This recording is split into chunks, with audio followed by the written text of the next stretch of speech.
Today I'm going to give you guys some tips on how to mix your music in an apartment or a dorm or maybe even your bedroom when you can't be really loud.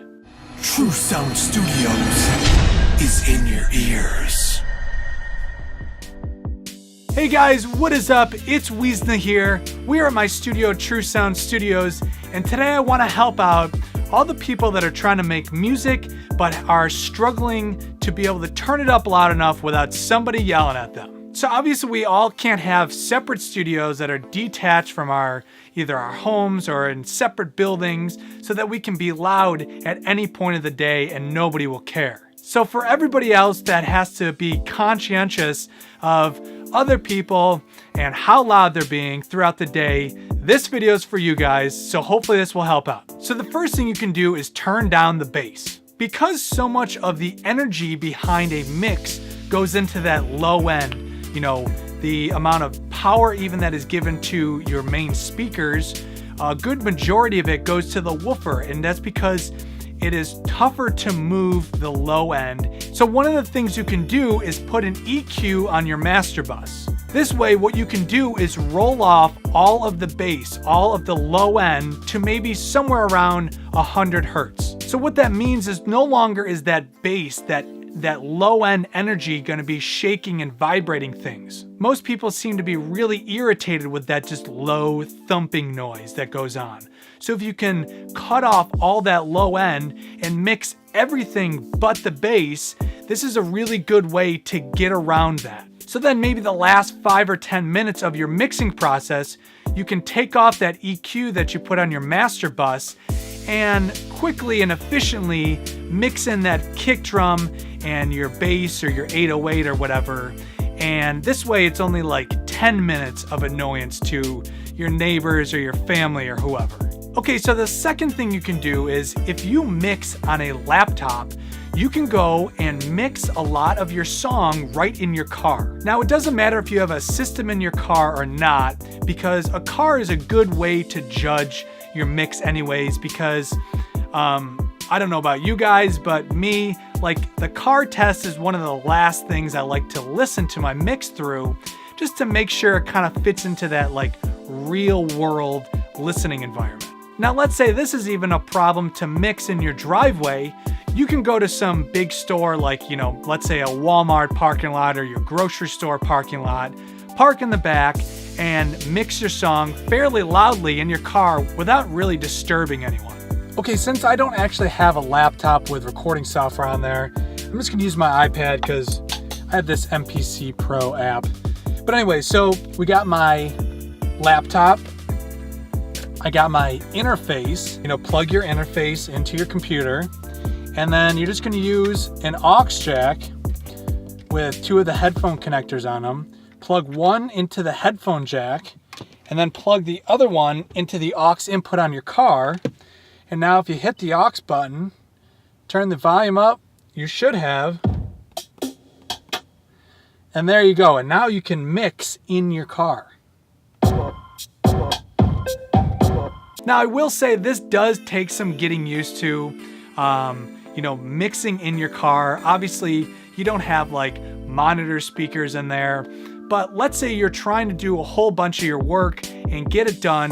This is a good way to just, get out to a different mixing environment, be able to mix loud, not bother anybody, and then bring that mix that is, maybe 95% done now, play that and mix it a few times through your bedroom studio or your apartment studio, and only irritate people once again for maybe 20-30 minutes until you're finally happy with your mix. Now, a third thing you can do is very simply just talk to the people who are either in your apartment building or your family or whoever is being bothered by your mixing and figure out their schedule. Now, for me, when I was living at home with my parents, I knew that pretty much from 9 o'clock in the morning till about 2 o'clock when my mom got home from work, that was a great time for me to mix, make loud noise, drum. That was the time for me to be able to mix. Now, you could very simply ask the people who are maybe living in the apartment with you and figure out their schedule. When do they go to work? When are they not home?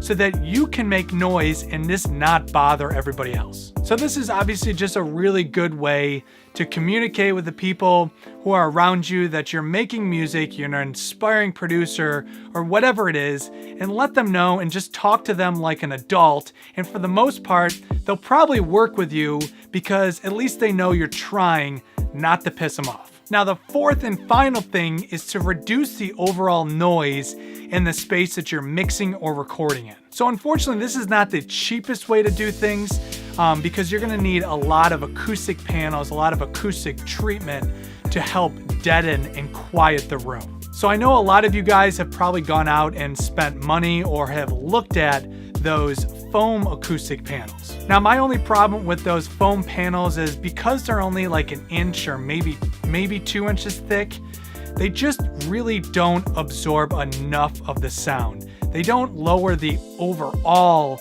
noise in a room enough. Now, if you Google or search here on YouTube for how to build acoustic panels with fiberglass insulation or some sort of insulation, you're gonna find those acoustic panels to just be more effective because they're gonna be better at absorbing more of the sound, more of the noise in the room. Now, obviously you put acoustic panels on the walls, and the more acoustic panels you can essentially surround yourself in is going to obviously reduce the noise, but you do have to remember that you have a floor and a ceiling, and those are just as bad for allowing sound to bounce around and almost be amplified by the room.